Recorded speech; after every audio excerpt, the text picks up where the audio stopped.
I'd like to welcome you all back to another episode of the Unframe of Mind show. And today I'd like to introduce, welcome back rather, my friend Trent Gander. He's been on a couple previous episodes and we've discussed politics and thrown the ball around a little bit, so to speak, philosophically speaking.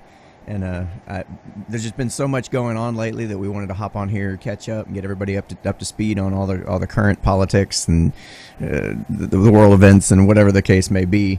We'll try to keep it brief, succinct, to the point, and not go way too far off tangent so as to lose the audience. But welcome back, man. It's good to be back. All right. Anyway, so it's been super freaking exciting this last couple weeks anyway. I don't know if you know what I'm talking about, but I'm just curious what you think I'm talking about. I want to say a particular memo being released. You got it, a memo. I was hoping to kind of talk about that a bit today because I've read the thing that they released. So it's like, yeah, I'm definitely talking about this next time I'm on Unframe of Mind. Okay, cool. So from this point forward in the episode, we'll just refer to the memo, but we'll not get too super deep into the specifics of what it says. I'm not going to read it to you guys. We'll assume you've already read it. Well, I'm going to assume you already read it, and plus, if you want a refresher course, I just released an episode on this very topic, so just check out the YouTube feed or head over to bitshoot.com and check out my videos there, and you can find that video. So, or I got a great idea. I'll leave a link, a nice, handy link in the description, so you don't even have to go search for it, because I know your lazy ass ain't gonna go search for it. That's just the internet. I don't hold it against you guys. All right. Hey, sorry. Anyway. We do it too. We both know we do it. So what do you think about it? I mean, what was I guess the biggest thing that popped out to you, or made it the most exciting for you, or what just which direction you want to go with this? Because this is so much here. Well, let's put it this way. It kind of reinforces how different it would be if we had not had Donald Trump win the presidency. We would have never found out any of this at all. It would just been swept under the rug. But it does reveal the abuse and definitely malpractice, for lack of a better term, of particular people in presenting evidence and gaining legal warrants to perform their duties as investigators. And the lack of fact checking.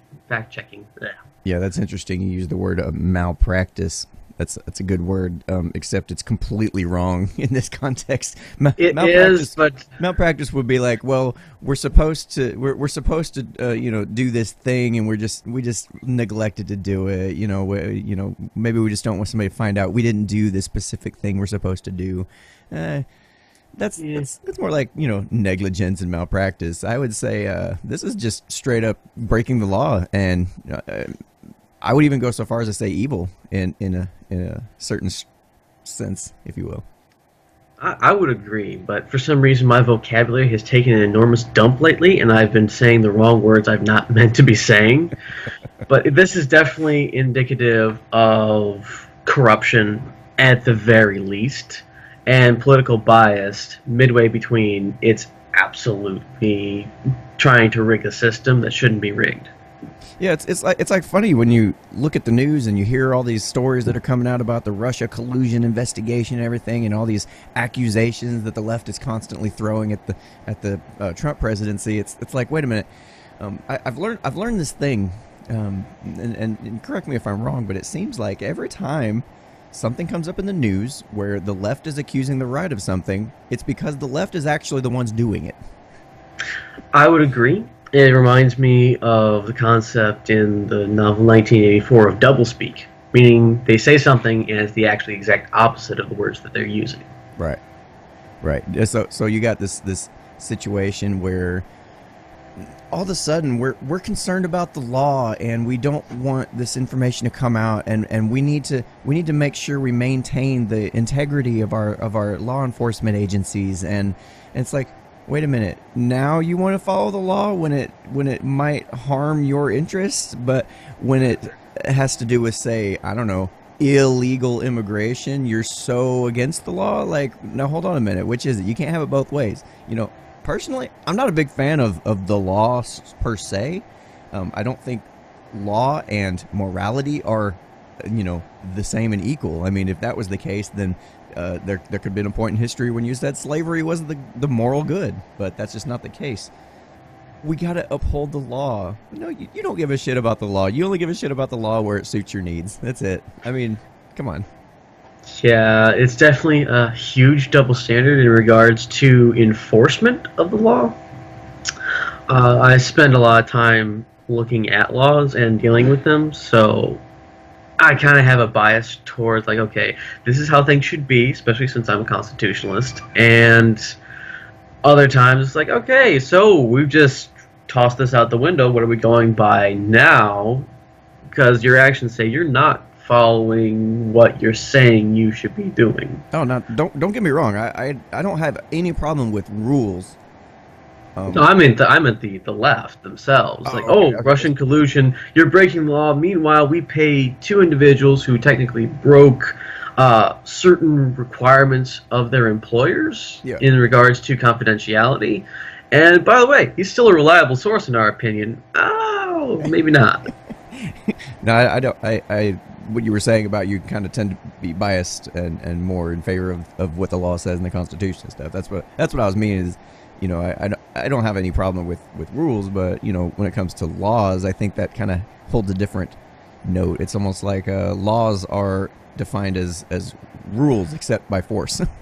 The concept that you're actually talking about is federal laws. Federal laws have very little to any backing within the common law system or the constitutional system, and is more of regulations imposed by government without any input of the people nor long-standing tradition to support their enforcement. Ooh, well spoken. Sounds like you read that right off the back of the box. I've had a lot of informal training in that area. So where it sounds like I'm more interested in complete anarchy, you would be, I would say, more of a minarchist or states' rights kind of guy, or more closer to what the Constitution had originally intended. Which I totally not against that. I just feel like we need to take it a step farther. But it's definitely moving in the right direction from what we currently have, where we have this huge monolithic government power that's just devouring everything in its path. It's like nobody can stop it. No. Except, now we've got a scenario where we have this Trump guy in office, and now we have a memo out, and there's things start kind of moving in this positive direction for an anarchist and a minarchist. Where we have the equivalent of a wild card after 150 years of the same old, only in different eras and different clothing, that we actually have a chance of possibly getting back to what the country was founded on, instead of, hey, my political agenda needs to be finished and I don't really give a crap about you. Right. So let me read this to you here. This was kind of interesting. It's the date. It's the date that this was released on the let's see, on October 21st. This is from the memo itself right here. The first section under investigation update. It says on October 21st, 2016, DOJ and FBI sought and received a FISA probable cause order authorizing electronic surveillance on Carter Page from the FISC. Now, what I found interesting about that was the date itself was October 21st. And if you think about it, that was around 20 days before the actual election was to be held. And to me, I don't know if you feel this way too, but to me it feels like, okay, we're 20 days away from the election. We need to do something, because if I'm the Hillary campaign, I'm like, oh shit, we might actually lose this. There's a chance we might lose this. We got to make sure 100% there's no way this Trump guy is going to win. So this feels like this last minute Hail Mary pass, throw caution to the wind. Let's not work on covering up all of our tracks and just get this thing done, because obviously, like you said at the beginning, if Hillary would have made the presidency, we wouldn't never be seeing this.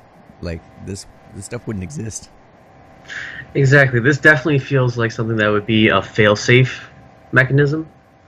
That, okay, everything's going wrong, I'm going to pull the fire alarm, to get everyone out of here or to engage certain plans that have been premeditated to ensure an outcome that I would prefer. And we met in it later on in the memo. I won't quote it from memory, but it mentions that there was a significant bias on the dossier's writer, mentioned in the memo, that he was adamantly set on trying to see a Clinton presidency rather than a Trump presidency. Oh, yeah. Yeah, it says right here, the application does not mention Steele was ultimately working on behalf of and paid by the DNC and Clinton campaign, or that the FBI had separately authorized payment to Steele for the same information. Like, wait a minute. I think they said $160,000 the DNC paid this guy for this information that the FBI had already paid him for. Let's put it this way. Dropping the question of morality, legality, and everything else, this guy got himself paid twice for one set of work. I kind of respect that in a little bit, but I don't respect why he did it. Oh yeah, no doubt. I mean, you want to figure out who the winner in this whole thing is. It's got to be Steele, man. He's made bank on this made up. Like imagine writing a fiction book and the DNC coming and paying you $160,000 for it. This is not going to happen. Exactly. I mean, it's essentially what he did. He just wrote this article that's like completely fake, made up. Had a few little nuggets of truth, so that way there was plausible deniability here. And got paid twice. Like, dude, you're a winner. Like, that is some master manipulation if that was planned. But yeah, no, this is a whole bag of fail in regards to reliability. This definitely does undermine the shadowy research abilities of the government. But then why does the government have shadowy research abilities to begin with? I can understand. You got to understand that's to keep us safe. We got to spy on our enemies and make sure that they're staying over there and we're staying over here, and we can't be spying on American citizens now. That's wrong. We don't do that. Except, however, in the memo it turns out that, well, maybe we can, and if nobody's going to find out, so let's just do it anyway. Oh yeah, the thing of it is that they did try to at least get a warrant, but I don't. Since I am a constitutionalist, I don't like the Star Chamber almost proceedings that they go on with a FISA court. I don't mind it if it goes specifically for foreign citizens, because they're technically not under our jurisdiction, protected by our laws, which ties into illegal immigration, actually. But in regards to American citizens, it needs to be done in a court of law with the proper warrant, with probable cause, with evidence as to why the warrant needs to be issued, and what reasons and what evidence of a crime has been committed by this individual. Yeah, and if you're going to renew the same warrant application over and over again, you're supposed to bring forward new evidence that suggests, okay, this is the reason why we need to go ahead and extend it. The wiretapping and the surveillance and all that, this is the reason why we need to extend it, because we have reason to believe that the crime is being committed. It's still in the process of being committed. We've got new evidence. Here it is. But this wasn't the case. They were just like, same guy. Extension. This is it's fine. 90 days at a time. Let's just keep going. Yeah, the thing of it is that, if I remember the memo correctly, it says not just new evidence, but all the evidence that you have at your disposal at that time needs to be presented each time the warrant is to be either renewed or to be issued. Right. You're absolutely right. This is just, it's fun to watch from a spectator standpoint in terms of it almost makes me understand what women feel when they're watching soap operas back in the 90s. It's like this is interesting, beyond measure. And arguably, whether you hate him, like him, I don't care. Trump's got to be the most interesting politician in the world. Who pays attention to any politician ever this much? Well, that's the trick. He's not a politician. He's a businessman in a political role. Yeah, and an entertainer on top of that. Hey. That literally almost fits the constitutional ideal that they wanted for a presidency. A man with money, a man who's a successful businessman, someone who's been a leader of something before he even got in, that had success. Not, I'm a lifetime politician. Let me tell you why you should pay me more of your money in taxes and everything else to run your lives and your country.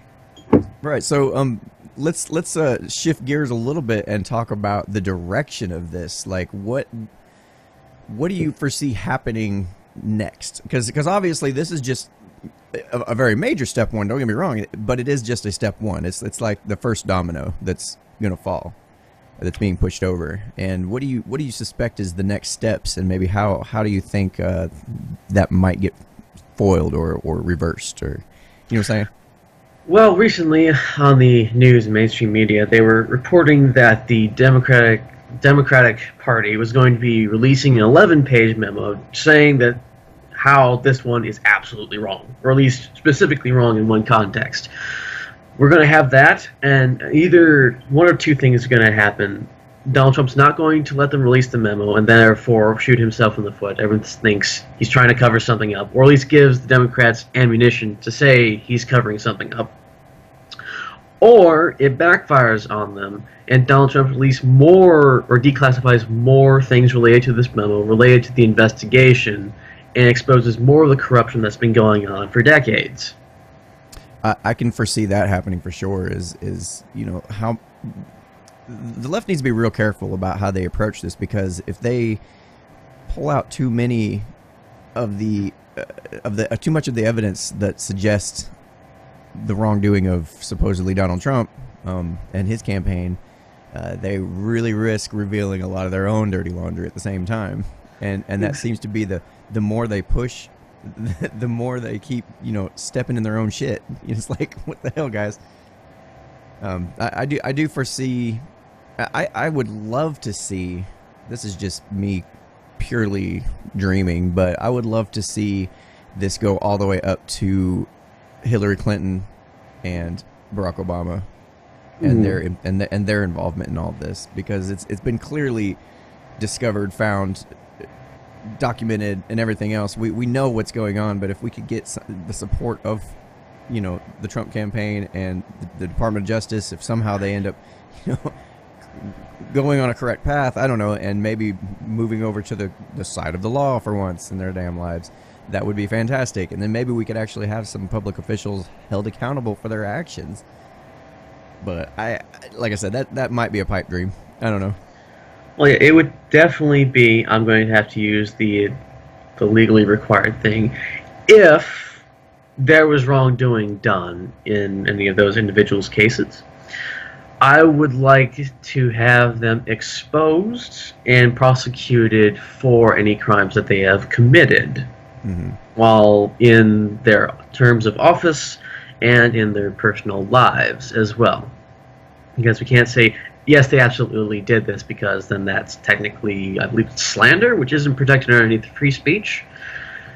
So, legal covering, if they did it, I would like to see them held accountable. I think we all would like to see the government held accountable for what it's doing.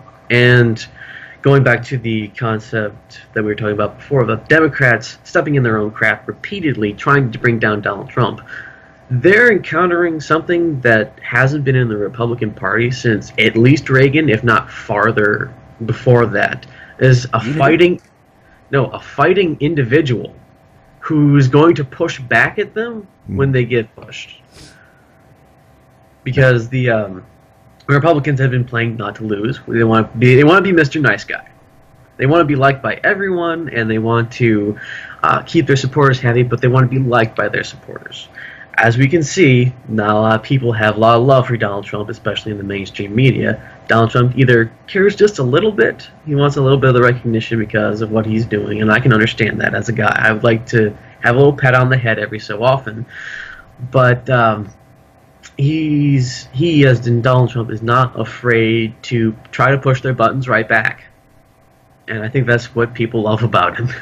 Yeah, I think what they're also having to contend with is the power of the internet and the power of, the fact that all of us can communicate in real time directly with each other, and we can like disassemble these lies as they're trying to assemble them. It's freaking amazing. This is a power that we haven't had as individuals like ever in the history of mankind.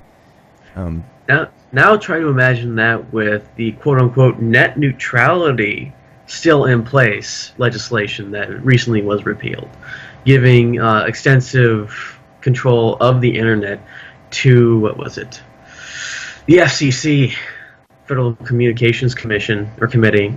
And if you have the power to regulate, you have the power to destroy, which would mean heavily regulated internet. Oh, sorry, that's not the party line. We're going to sweep this under the rug because we have the power.